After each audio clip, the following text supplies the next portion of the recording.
Our next lesson is about combinations of functions. We're basically going to be taking everything that we've talked about last week and this week and combining it into one function like you would typically see. So the first thing that we need to talk about is, does order matter when applying transformations? Order absolutely matters. So when we're graphing, we need to be graphing stretches and compressions along with reflections before we graph any translations. So before we're graphing any horizontal or vertical shifts. So what I have on the screen here is just an overview of all of the translations that we've been talking about so far. So we have y is equal to a f of k x minus t plus c. Now you've never really seen this function like this, but you have seen all of the separate bits and pieces as we go. So the first thing that we are going to talk about is this a. So we know that the a is equal to the vertical stretch and compression.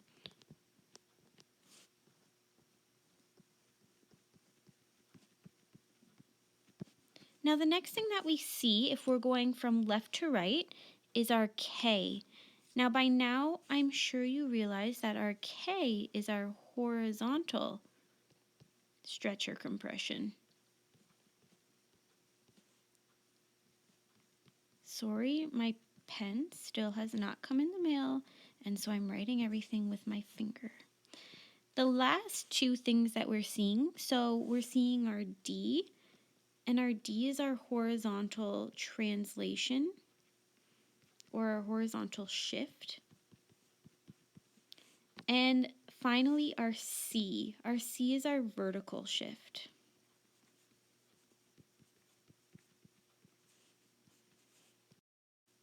The entire point of this lesson is so that if I give you an equation that has one or all four of these translations, you will be able to not only describe what is going on, but eventually graph them as well.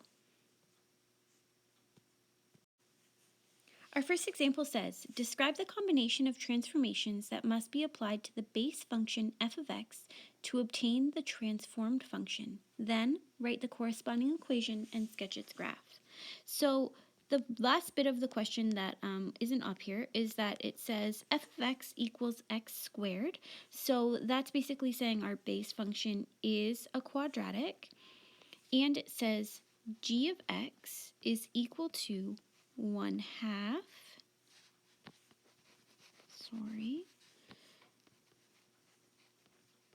1/2 f of 4 times x minus 3 subtract 2. So we are going to start off, I'm just going to start left to right, I'm going to start listing my transformations. Now honestly, it's probably easier to see since all of the transformations are here. So we're going to go ahead, and first thing that I notice is that I have an a of 1/2. The next thing that I see is that I have a k of 4. Here I have a d of 3. Notice how it's not -3. We always need to switch the sign. So if we see a -3 here, we know that our d is +3. Now again, it's because we know that we have x minus d in our equation. So this negative sign is actually part of our equation. The third and final transformation that we see is this c equals -2 out at the back. So now that I see what my variables are, or what my transformations are, I can put that into words. So if I have an a of 1/2, this means I have a vertical compression by a factor of 1/2. Next, I have a k of 4. So a k is talking about my horizontal. Anything over 1, when we're talking about horizontal, is a compression. So I have a horizontal compression by a factor of,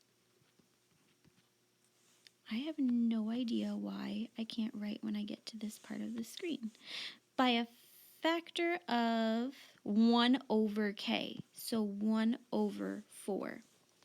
Now my D is my shift right and left, so what I'm actually seeing is a horizontal shift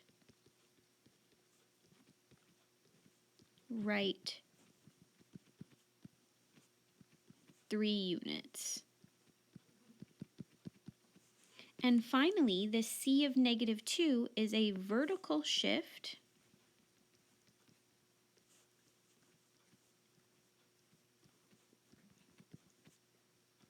down 2 units. To continue on with this question, I just rewrote my f of x and g of x that was given in my actual example. So what I need to do now is I need to take this corresponding equation. So take my f of x and write it into my g of x. So I basically am trying to get rid of this f right here. So I need to apply these transformations to my base function, which is my x squared. So when I'm doing this, I am left with g of x is equal to, I'm leaving my 1/2. I'm not going to put an f. The whole point is to get rid of the f. So I am going to write my 4, which is my k. And instead of just an x squared here, I'm writing an x 3 squared minus 2. The last part of this question was to graph this equation. Now, because I'm doing this on an iPad and I want to show you step by step, putting a Desmos graph in wasn't the best idea, but because of that, we won't have an accurate graph. When you are graphing, you should be using graph paper and you should get it accurate. So the first thing that we need to do is graph our base function. So our base function is this f of x, just the x squared. So you should know that when you're plotting your base function, you should be using those key points. So the 0, 0, the 1, 1, and the 2, 4, and same on the left-hand side for all of those points. Now, the next thing that we have to do, basically, we are working left to right again. So we do have to do, like I said, our stretches and compressions first, along with reflections, and then we can do the translations. So then we can deal with our negative 3 and our negative 2. So the first thing that we're going to be doing is this 1/2, so a vertical compression of a half. So every single y value, we're talking about vertical, that would be y value, needs to be multiplied by a half. So this first coordinate was at a y value of 1, and it's now at a y value of a half. The second coordinate was at a y value of 4, and now it's going to be at a y value of 2. Now we know that everything is symmetrical, and so my new graph is a compressed version of my original. The next thing that we need to do is deal with this 4. We said that this was a horizontal compression by a factor of a quarter. So what this means is that since we're talking about horizontal, we're dealing with the x coordinate. So now we're looking at our blue graph. We're kind of ignoring the original black one. And each of these points, the x value needs to be multiplied by a quarter. So 0, 0 is going to stay where it is. The 1/2 needs to become a 1/4 1/2 on both sides. The 2, 2, so it used to be a 2, 4, now it's a 2, 2, needs to be multiplied by a quarter as well. So 2 times a quarter is 2/4, which is a half. So we can see that the blue graph has transformed to the green graph. The last thing that we want to do, I just like to do them together. You don't have to. You can take your time and do it separately. We are dealing with this shift right 3 units and down 2 units. So basically, I'm going to take each of these new points, shift it right 3, 1, 2, 3, and down 2. Next, I'm going to take this next coordinate, shift it right 3 and down 2. So this will look like the graph that I just drew, but down here. So make sure that you're labeling just so that I know which one is your final one. But this yellow graph is our g of x, or our final graph. Our last and final example is very similar. This time our f of x is equal to root x. So our g of x is given. I do want to mention one thing, because I am warning you right now, you will see questions like this in the textbook and on assignments, and it will probably trick up a couple of you. This needs to be factored before we can determine any kind of transformations. So before we can even continue, we do need to factor this 3 out. Now I think it's pretty clear that we could see what kind of transformations are going on. So before we begin, we're just going to start by working left to right. So the first thing that we see is a negative. When we see a negative out front like that, we know that we have a reflection in the x-axis. The next thing that we see is the 2. So right away, I know that a equals 2.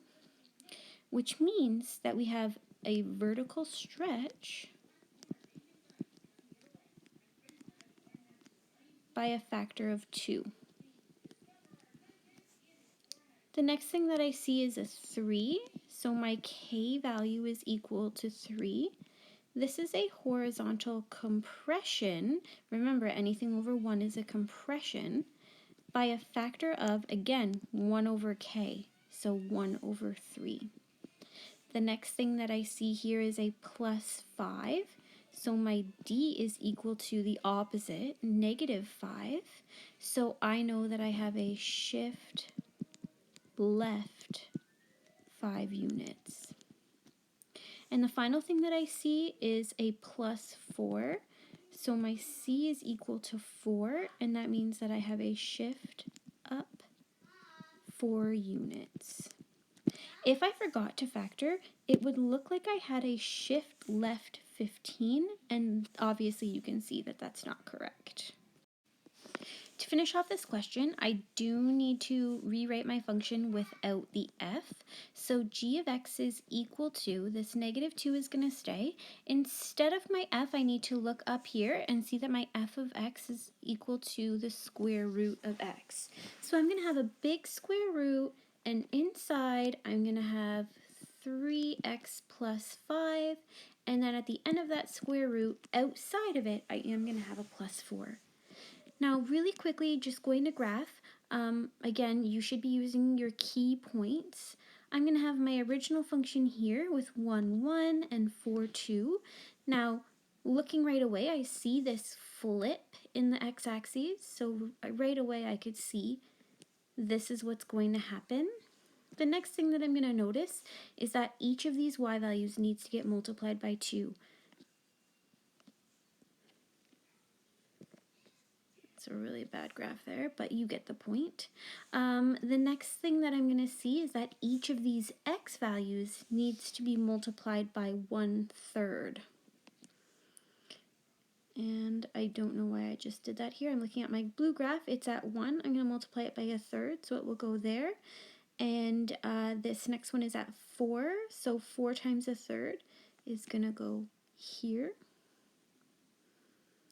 The final thing that I need to do is move my graph 5 units left and 4 units up. So here, 1, 2, 3, 4, 5, 1, 2, 3, 4 is my first point. Same thing, each of these points is going to be moved 5 units to the left and 4 units up. The last thing that I want to do is make sure that I label my ending graph so that your teacher knows which graph to look at.